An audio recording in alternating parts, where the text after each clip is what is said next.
and ready! GMA Weather, serbisyong totoo ng GMA News.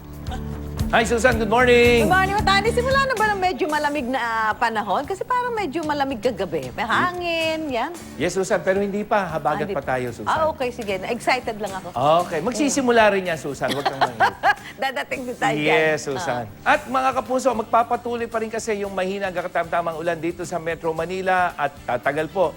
Yung babala na yan hanggang alas 6 ngayong umaga ayon sa Pag-asa at apektado rin ang mga probinsya ng Laguna at Rizal.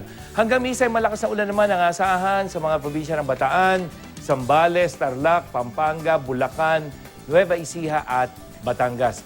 Itinasa man ang yellow rainfall warning diyan sa Cavite at Quezon. Kaya po yung mga mabababang lugar sa mga nabanggit na probinsya ay maaaring bahain dulot naman ng malalakas na pagulan. Tatagal din ang babala hanggang alas 6 ng umaga. Ang aasahang ulan naman sa Luzon sa mga susunod pang oras ay naman sa Metro Weather, mababa ang tsansa sa umaga pero pagdating ng hapon, Cordillera, Ilocos, ilang bahagi ng Cagayan, hanggang dito sa may Central Luzon, lalo na yung mga bulubunduking lugar niya sa may Bataan, Zambales, makararanas po ng mga thunderstorm. At ang Southern Luzon, maghapon na may tsansa ng ulan, malalakas kumisan dyan sa may Mindoro provinces hanggang dyan sa may Bicol region. Sa Visayas, ganun din, mataas ang tsansa ng ulan. Maghapon po yan mga kapuso, Western, Central, hanggang sa Eastern section na kumisan dyan sa may Samar at Leyte, malalakas yung mga thunderstorm.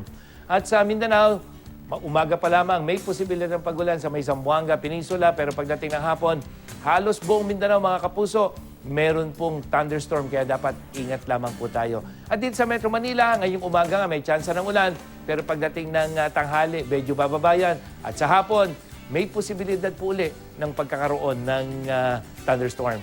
Mga kapuso, itinuturing ng Japan Meteorological Agency o JMA na isa ng tropical depression yung sama ng panahon na nasa loob ng ating Philippine Area of Responsibility. Huli pong namataan ang nasabing LPA dyan sa may silangan ng Northern Luzon.